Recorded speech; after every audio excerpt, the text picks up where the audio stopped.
दुनिया भर में गोल्ड और सिल्वर में निवेश को एक लोकप्रिय विकल्प माना जाता है और यदि हम इंडिया की बात करें तो हम लोगों को सोने और चांदी से विशेष लगाव है और ये लगाव कोई नया नहीं है बल्कि ये उतना ही पुराना है जितनी हमारी संस्कृति। नमस्कार, आप देख रहे हैं एमएफ की पाठशाला and investor education and awareness initiative by Axis mutual fund. मैं हूं पंकज मठपाल और आज हम बात करेंगे सोने और चांदी में निवेश की और समझेंगे इनमें निवेश के क्या हैं बेहतर तरीके। समय के साथ महंगाई का बढ़ना करीब करीब तय है और हम जानते हैं कि महंगाई बढ़ने से समय के साथ पैसे की वैल्यू कम हो जाती है। महंगाई बढ़ती है तो अक्सर सोने और चांदी के दामों में भी बढ़ोतरी देखी जा सकती है। उदाहरण के तौर पर यदि हम देखें तो ईयर 2000 में 5,000 रुपए की जो वैल्यू थी वो इन्फ्लेशन की वजह से घटकर अब कम हो गई है, लेकिन यदि उस साल में 5,000 रुपए का सोना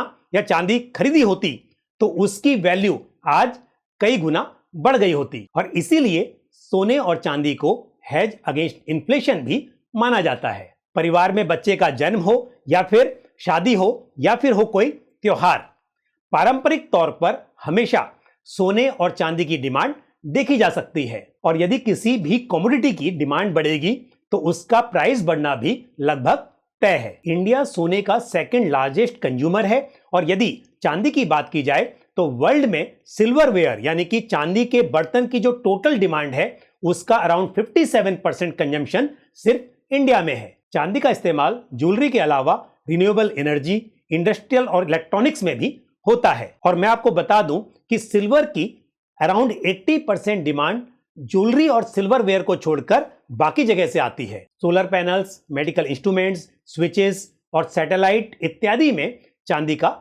इस्तेमाल होता है और एक खास बात यह भी है कि हिस्टोरिकली सिल्वर और गोल्ड का इक्विटी के साथ लो कोरिलेशन देखा गया है। इसका मतलब यह है कि यदि किसी समय पर एक एसेट क्लास बहुत अच्छा परफॉर्म नहीं कर रहा हो तो हो सकता है कि उस समय पर दूसरा एसेट क्लास उससे बेहतर परफॉर्म कर रहा हो। यदि दो एसेट क्लासेस के बीच कोरिलेशन हाईली पॉजिटिव होगा तो या तो दोनों एसेट क्लासेस अच्छा परफॉर्म कर रहे होंगे या फिर दोनों खराब, और इसलिए इन्वेस्टमेंट में across asset classes diversification important माना जाता है ताकि यदि पोर्टफोलियो में अलग अलग तरह के एसेट क्लासेस होंगे तो इससे बाजार के उतार चढ़ाव का जोखिम कम हो सकता है। साथ ही देखा जाता है कि स्ट्रेस पीरियड में कमोडिटी स्पेशली गोल्ड और सिल्वर जिसकी आज हम बात कर रहे हैं इनमें इन्वेस्टमेंट को एक विकल्प के रूप में देखा जाता है। हालांकि कमोडिटी फंड्स ने हिस्टोरिकली इन्वेस्टर्स को डाउनसाइड प्रोटेक्शन और अपसाइड पोटेंशियल के साथ